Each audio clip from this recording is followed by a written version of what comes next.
talk about this specific connectors in the Perplexity and how do I use it and do I actually use it very often. So I'm just going to debunk in this video. So basically in this connector, you can see this is only available in Perplexity paid versions.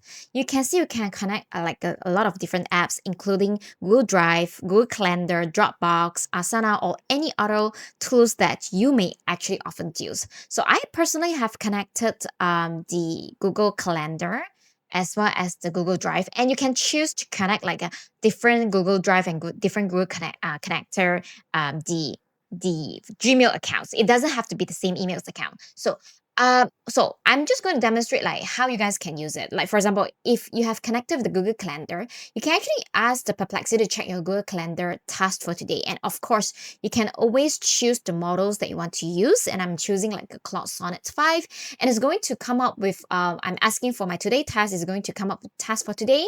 If let's say you ask for this week calendar, is going to come up with the task for this week. And do I actually use it? My answer is no, because basically I prefer to check my own like a Google Calendar app or one of the mobile app I'm using in my phone in order to check this information. I think it's much more easier. And the second thing is that I'm a little bit I feel like a little bit insecure by connecting my accounts with the Perplexity. I think this is just how it works. Everyone is connecting to it, but then somehow I feel like a little bit insecure. But if let's say you're someone who is okay with that, you can actually connect that. So same thing, if let's say you connect with your Google Drive, you can then actually check your files pretty much easily, and this is also available in Claude as well. So I don't actually use it, and the only reasons that I subscribe to the Perplexity Pro is just because I do a lot of searching, and I use those searching, and I really like how they actually quote the original source.